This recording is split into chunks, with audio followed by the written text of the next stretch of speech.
passion and pageantry of college football lives here.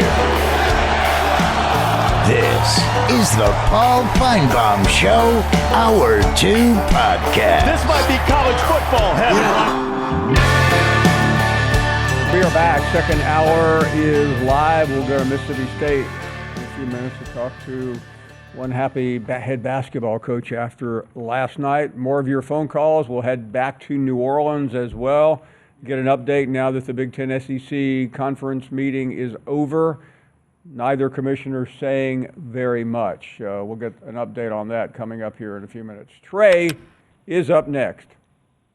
Hey, Paul, one thing about the NCAA football stuff going on right now, I don't think the SEC nor the Big Ten should be guaranteed automatic fourth spots, because there's going to be a time, Paul, that one of these top four teams in the conference is going to have more than 3 losses. And I think if you have more than 3 conference losses, I don't think you should be considered for the playoffs, because that's going to happen. Sometime that will happen. 2 questions for you real quick, and I'll let you answer. Big game tonight for Alabama and Sears and Nelson. I'm really curious to see how they respond. And, Paul, I don't watch much NBA, but I do keep up with it. What was your opinion about LeBron James deciding not to play in the All-Star game about 2 hours before the game started? Because he has so many fans, young fans, that just worship the ground he walks on. And somebody else could have come in, and he decided to sit for rest when he's been resting all week. And, Paul, Kobe, Jordan, Bird, or Magic, they would have never done that kind of stuff back in the day. So I was wondering what your opinion was on that. And I'll hang up, and thank you for taking my call. I agree with you on that. When you're the biggest name in the sport and you're privileged to go to another All-Star game, you should play. It's not like it's not like anybody in that game gave an effort. It's not like you're playing the Thunder or somebody and you're having to compete. I mean, it's an exhibition. So I totally agree with you, Trey. Thank you for the call. And let's check in with Sean, who is in Florida. Hello, Sean. Hey, how you doing, Paul? Hey there. I'd grown up with the Miami Hurricanes in the 90s and then graduated from UF recently, and I'm in a house divided. But do you see Carson Beck doing anything for Miami this year? And will Florida ride the momentum they finished last year with in the SEC to maybe make a playoff run? I think Carson Beck made a really good decision. It just felt like he was done at Georgia. There was a disconnect there for whatever reason. And I think he'll do well. As far as Florida, I think it's really tricky. It's a tricky question, and Miami plays a role in determining whether they do, because Florida needs to get off to a pretty quick start. Their schedule, brutal, just like it was last year. Now, while they came on at the end, they don't want to get in that same situation while piling up a bunch of losses early. And when you talk about third game at LSU, fourth game at Miami, you can't get any trickier than that. And then the second half of the first half is Texas and A&M. There is a chance the season could go haywire, and that's even before Georgia, at Kentucky, at Ole Miss, and then Tennessee. Thank you very much for the call. Appreciate it. Let's check in with Toby up next. Hello, Toby. Yeah, hey, Paul. Listen, man, a week to this day, last week, I called in and I said that the Auburn Tigers are going to roll into Tuscaloosa and beat the brakes off those sons of, pardon my French, guns. And listen, it happened. But I'll be honest, I'm an educated Auburn man, and I'm a little scared of Duke. I won't lie. I want to hear what your thoughts are on Cooper Flagg and if Auburn could take them down in March. Yeah, I mean, as of the moment, we're a month away from the NCAA tournament. I think they could. I think Duke is Auburn's biggest threat. Maybe Florida would be next after that.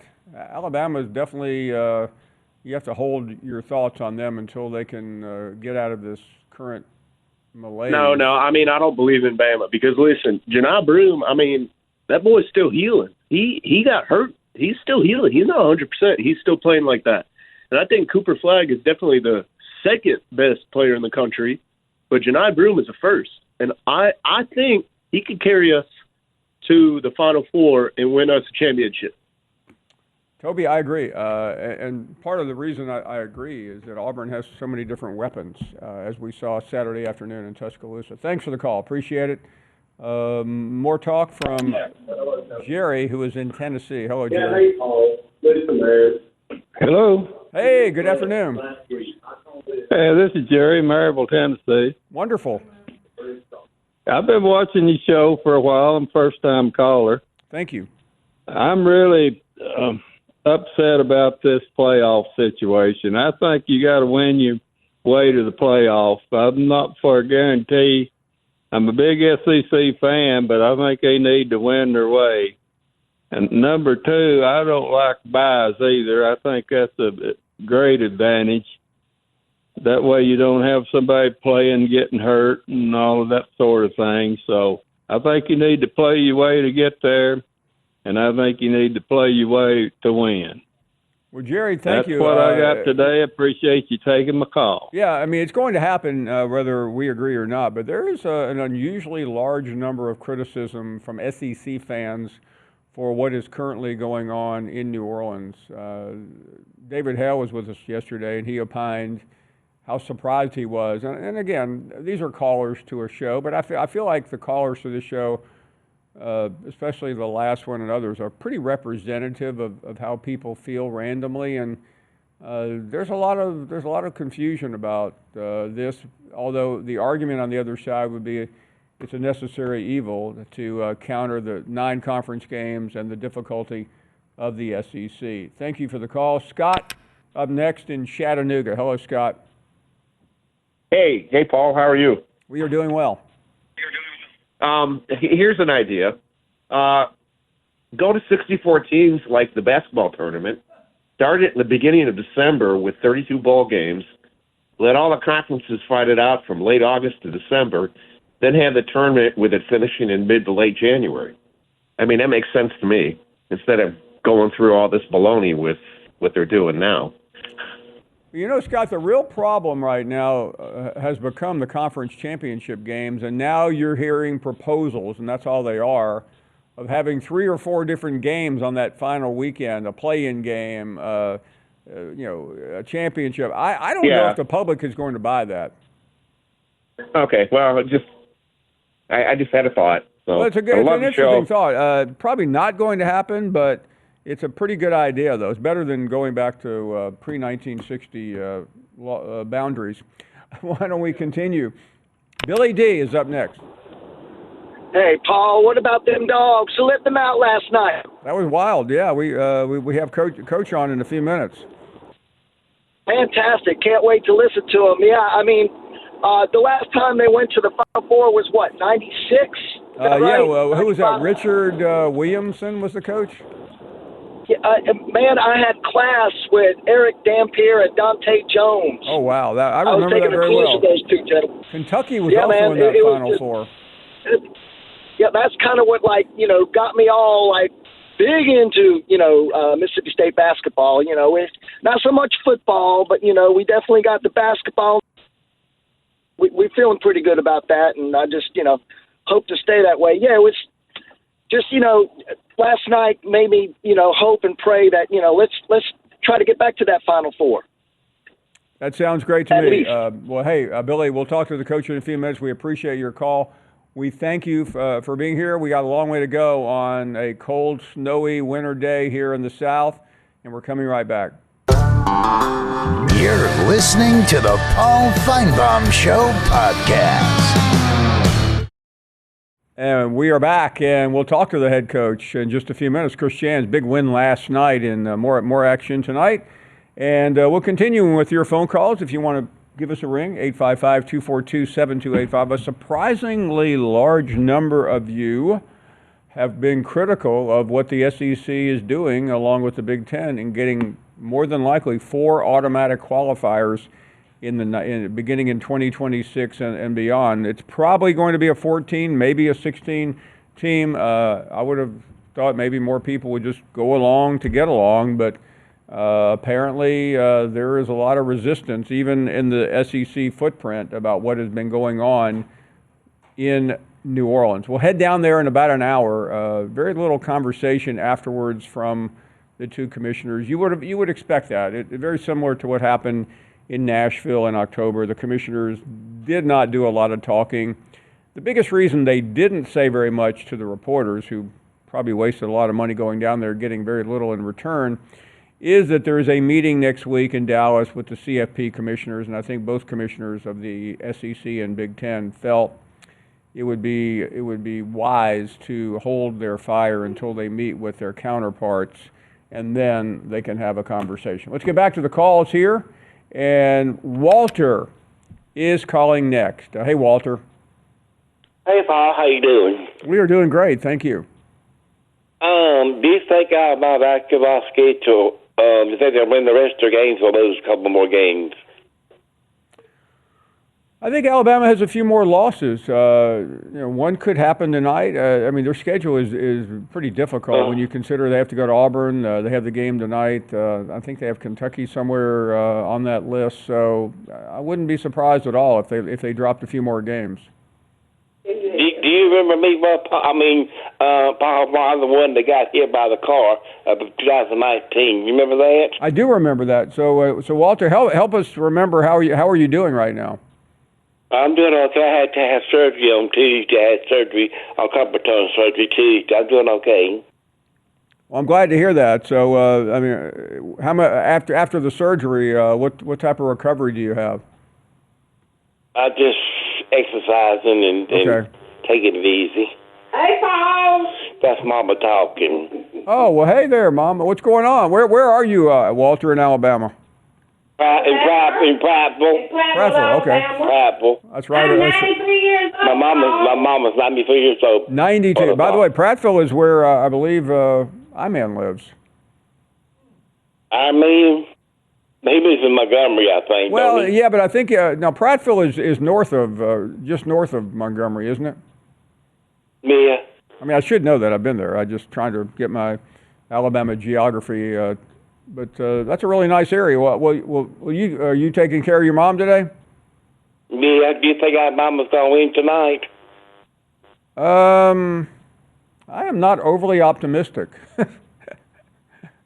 Me neither. Yeah. They got to shoot better. Paul. I'm 93 years old, Paul. Well, I tell you what. Mom? What's your name? Her name is Dorothy. Okay, Mom at 93, Randy, just barely older than we are. Yeah, she should be 94 in August. Okay, well, listen, I hope she has. I hope both of you have a great day, and I know you'll be watching the game. And Walter, good luck with your recovery. Thank you very, very much. Appreciate it. Ryan, up next in New York. Hey, Paul, can you hear me? I can. You sound great. Thank you so much. You're on speaker while I'm having a schwitz. I have three things for you. First, come to New York sometime, man. I'm taking you to Monkey Bar. We're going to split a big bowl of rigatoni. We can talk ball. I love it. Speaking of ball, though, did you see that LeVar Ball lost a foot? What do you think about that? I just heard that. That's terrible. It's a tragedy, man. Do you know what happened? I don't.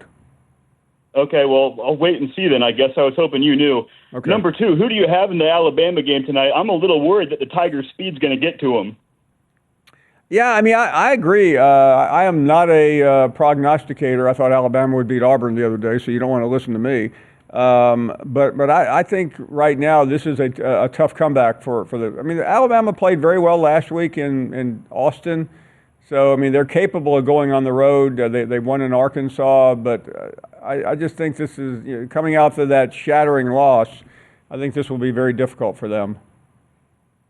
Yeah, no, I agree. I mean, like I said, come to Monkey Bar sometime. We'll talk more about it. Got to get you hooked on lacrosse, too. California Redwoods, Arden Cohen, great defender, hell of a beast. Looking forward to it, Paul. Wow. Monkey Bar, Ryan Lindsay, New York City. You got it, right? I've heard of Monkey Bar. And I have friends who have played lacrosse. So you ever watch a lacrosse match? It is a very rough game. Yeah, I mean, if I ever started over again, I'd probably take it up, but not anymore. Colin is up next. Hello, Colin. Go right ahead. How's it going, Paul? Can you hear me all right? Yes, sir. So I think Alabama basketball is able to win March Madness this year, even though we had that tough game against Auburn this year in Tuscaloosa. I think Mark Sears and Clifford can get it done. What do you think? I don't, by the way. I saw a lot of problems Saturday watching that game. Really? Yeah. Well, really. I know we didn't start the half that well. I know we didn't start the very beginning either with going out 14-0 at the very start. But I think you know if what, they capitalize Colin? on that, I don't think it's a talent issue. I think it's an attitudinal issue, and I think it's really up to Nate Oates if he can figure out how to bring Mark Sears back to where he was, because he just says again, playing the season after a Final Four is very difficult. Your mind can drift a little bit. The league is significantly tougher than it was even last year. So by no means, they're still one of the 3 or 4 best teams in America. But man, that was hard to get over the other night. I appreciate it, man. Thanks for taking my call. Thank you very much. We're going to go to Starkville in just a minute. Right now, Randy is up next. Hey, Randy. Hey, Bo. How about Georgia basketball? What did you think they will still make the tournament, even though they have fell off the last couple of weeks? I think they're in a very tricky position, Randy. But I tell you what, I'm a big fan of Mike White. I thought he never really got the credit he deserved at Florida. He did a really good job there. But I love Mike White, but it's time for him to start turning these wins into tournament. You know what I'm saying? Like you got. Listen. The problem in the SEC this year, Randy, is there's just no let up. There used to be you could survive the road a little bit. Now you can't. And we're talking about 13, 14 out of 16 who are possibly bound for the tournament. There's just simply nowhere to go. Well, I think Florida will win the whole thing. I think they're for real. They are scary good, and it's happened quickly too, Randy.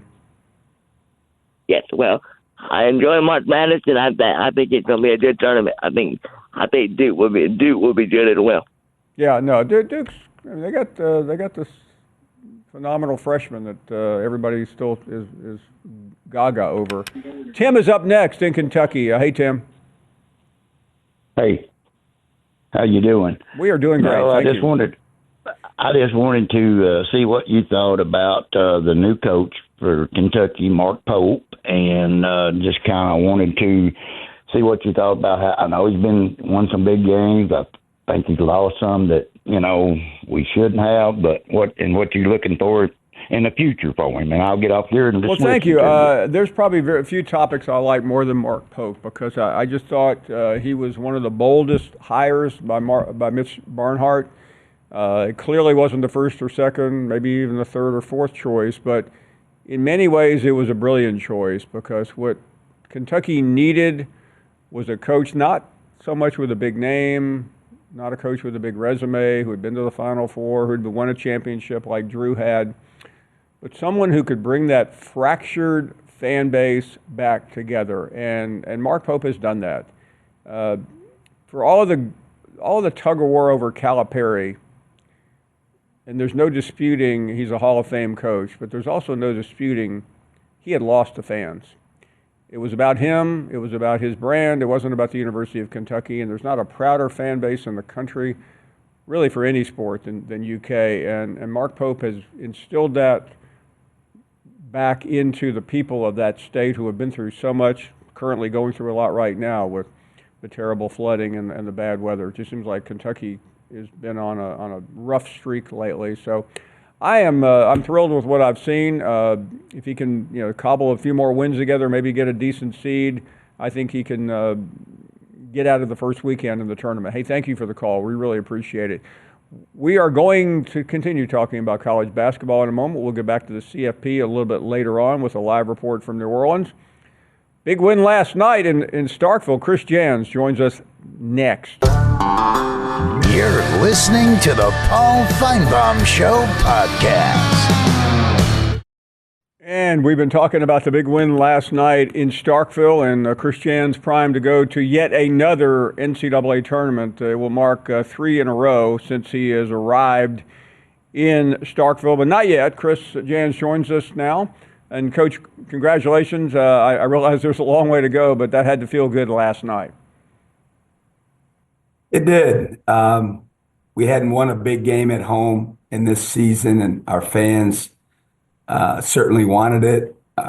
Obviously, our coaching staff and players wanted it as well. And the good thing about being in this league most years, but particularly this year, is you're going to have more opportunities, but you've got to take advantage of them. And fortunately, last night, we put it together and were able to beat a very good Texas A&M team, and it was fun to watch, the fans and the students celebrate. Yeah, and your students were enjoying the moment, but they were deliberate. They took their time before they came out on the court, which I'm sure the administration appreciates. Yeah, that's above my pay grade, Paul. I'm not sure how that was coordinated. I was a little surprised, to be honest with you. I was still on the court at the time and had no idea that was about to happen. And so I thought that was time for me to exit the arena and get back in the locker room. But as I look back, I'm grateful that it happened. Happy that the administration allowed it to happen. And from the sounds of it, like you said, they did it the right way. And just really cool that they were able to celebrate with our players and to be on the court after the game. And hopefully we'll have some more of those in the future. Coach, obviously a season has ebbs and flows, and you're about to make that hard right turn toward March with the SEC and the tournament. But your team is on a roll at the moment. I know there's no rhyme or reason to what happens and why, but how do you describe it and explain it, and how do you maintain it? Simply, in simple terms, we got more guys that made shots. I mean, we do a lot of scouting, obviously, and drilling deep into different facets of the game and trying to prepare our guys as best we can, like everyone else is doing across the country, preparing for each and every game. But at the end of the day, when they get out there, the players are going to make plays or there aren't, on both sides of the ball. And the last two games at Ole Miss and certainly at home against Texas A&M, we had people other than Josh Hubbard, making some threes. And that seems to be the catalyst for us when we play better and have the results that we're looking for, is when we have other guys, especially on the perimeter, who are making jump shots and alleviating some stress on not just Josh, but the whole team. Takes a big sigh of relief when we see the ball go through the net from some of these guys. And I've got complete confidence in this team. I love this team. I've been telling people around here for weeks that. I've been telling the team in the locker room how much I love this team and, just their approach, their work ethic, their togetherness. And in this league this year, you better have that togetherness, because most teams, not every one of them, but most are going to go through a tough stretch or two, and how you handle that and come out the other side is going to determine how your season goes. Yeah, I'm curious to get into that, because we watch it all the time, no matter which team it is, especially at the elite level where you are. You have these cold stretches, and I'm sure the tension gets a little higher when things don't go right. As a coach, and you've obviously been to the tournament in your previous stops and have been every year where you are now, how is there a method to that madness, or is it intuitive? How do you deal with it? I think kids are more resilient than the coaches. The kids will bounce back quicker than the coaches. We've chosen this as our profession. It's what we do. It's, our moods are directly affected by, unfortunately, the outcomes. We talk about process, coaches talk about process, and certainly that's a big part of it. But at this point, it's about results. And so when I look at it from the question you asked, it's to make sure our staff, and certainly starting with me, has the right frame of mind going to work the next day in terms of messaging, your mood, your confidence that you have to show in your players, because if they don't get that from the coaches, then any negativity that they're feeling, they're probably going to go the wrong way. So again, I think the players have the ability to be resilient and bounce back. It's just how they are, especially in this day and age. But I think the coaches and their staffs are the ones that got to set the tone and make sure that, they're not negative, they're not too down, that they're able to bounce back and understand that they need you and they need you to lead them, back to where you're trying to get to. We're talking to Coach Chris Jans. Coach, I remember talking to you and others when we were in Birmingham in October about media days, and people were throwing around ideas of double-digit SEC teams in the tournament. It looks like we might have been a little bit low with our projections. I realize you're living in that cauldron every day, but for us lay people, what is it like playing in a league that literally is out of control, on fire right now with quality teams across the board? Well, today my response is it's awesome. 3 weeks ago I might have a different response. But I remember being in July on the recruiting tour and talking with colleagues on the road going, look around the gym, a whole SEC was represented, and tell me which program, which staff doesn't feel like they have a good enough roster to go to the NCAA tournament. And we couldn't come up with any. And that right there was like, okay, it's going to be a game of musical chairs. We're all not going to get in. I want a chair.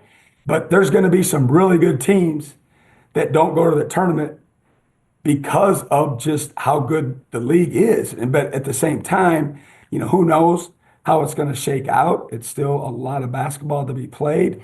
But it's so awesome to have the opportunities, every single night. Sometimes you'll have 2 games in a row, play 2 games a week against ranked teams, at least one. You got quad 1 opportunities waiting for you at every corner. So if you do have a bad stretch, you'll have opportunities, to improve your resume.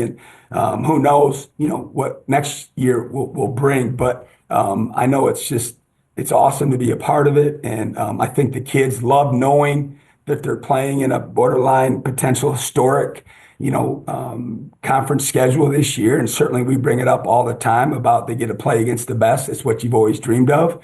And you get to play on a platform that's receiving as much exposure as any league has ever received.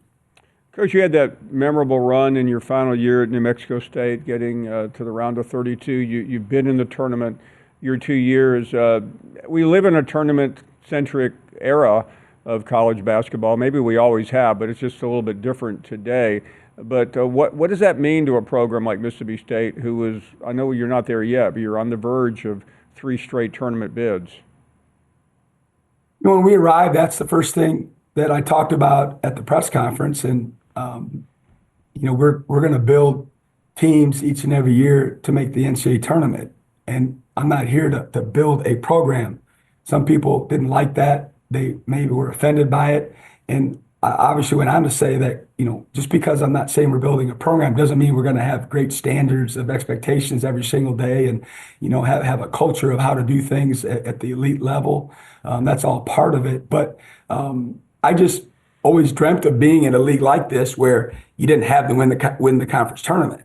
And, now being at a place like this, knowing that you can survive, some losses, and if you can build your schedule, well, to give yourself opportunities, enough of them in the fall to be in position going into league play where, if you got to around 500, you'd have a legitimate chance to make the tournament. So that's always been our goal, is to get to the tournament since we arrived each and every season. Like you said, there's a lot of basketball to be played, and we're going to continue to focus on, each day and each game like everybody else is. But, it means a lot to our staff.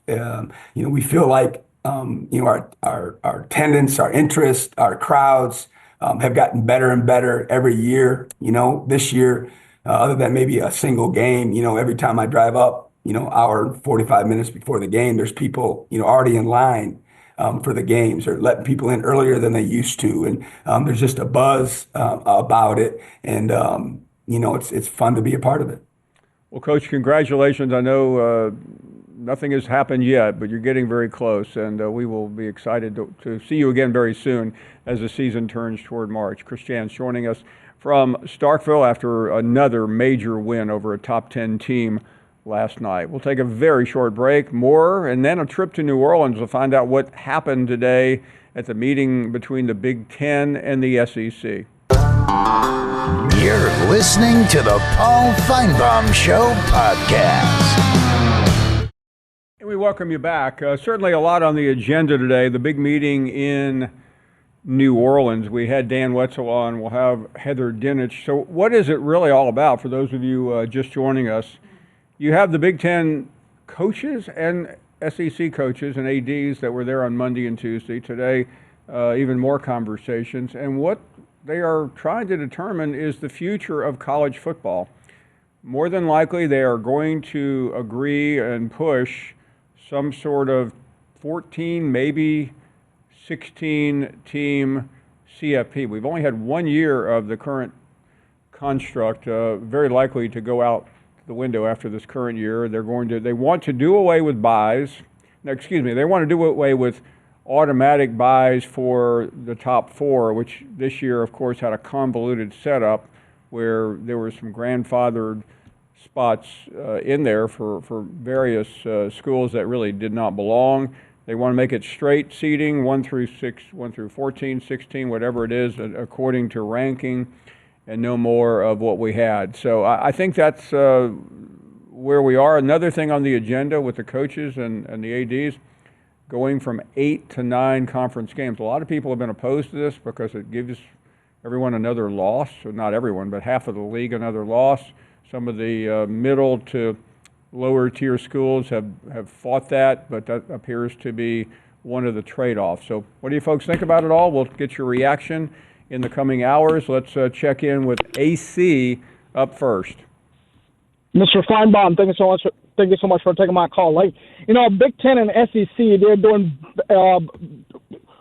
private business. I think they're paying referees so they can win more championships, Mr. Finebaum. What do you think about that?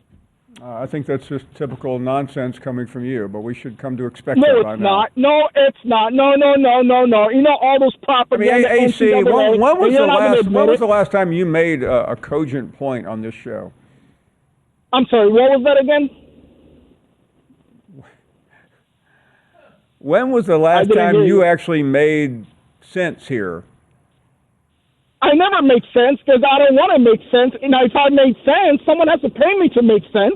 I mean, you don't make sense okay, either. Well, first of all, AC, why would anyone pay to hear your opinion on anything? I don't know what you're good at. I don't know what you're an expert at. That's right. So I don't have to make sense. And AC, the better question isn't for you, it is for me.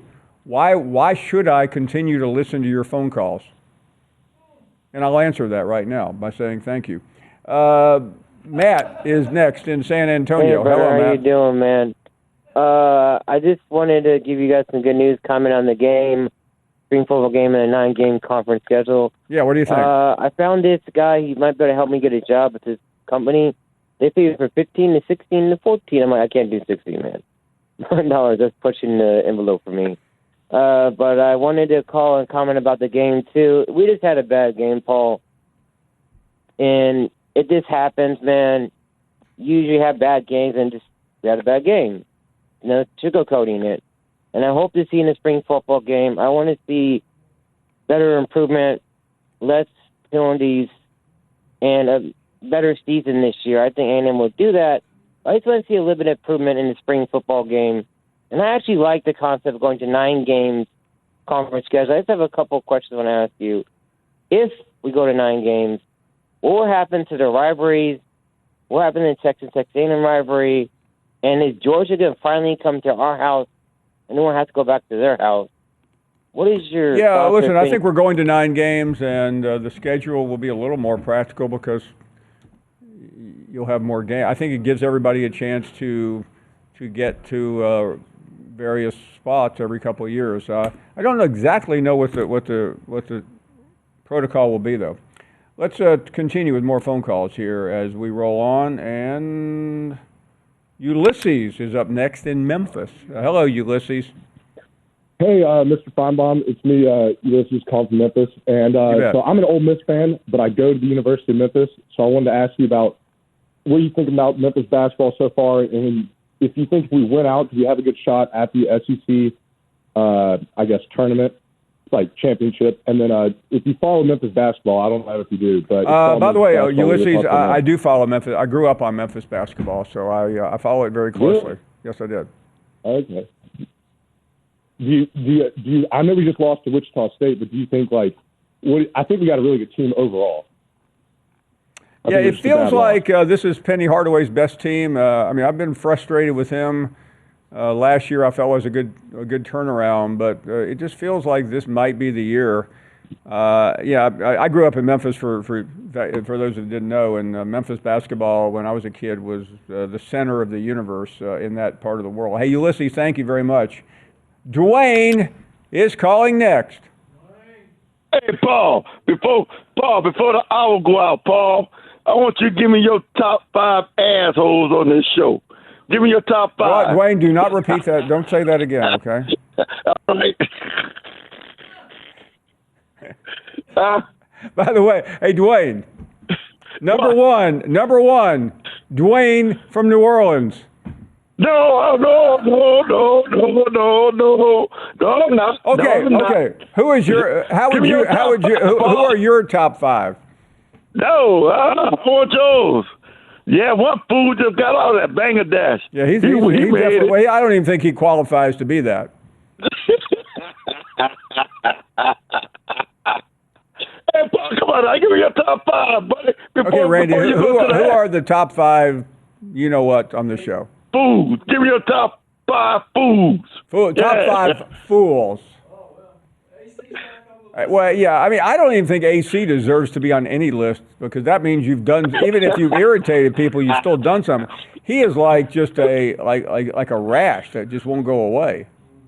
Yeah, come on, before you go on break now. Give me your top 5. So who else, Randy? Come on, help me out. Make them shame out there. Make them shame. How about Jeff in Columbus, Ohio?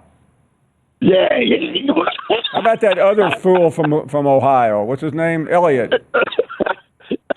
Come on. John from St. Louis. Oh, yeah. And number 1, Dwayne from New Orleans. No.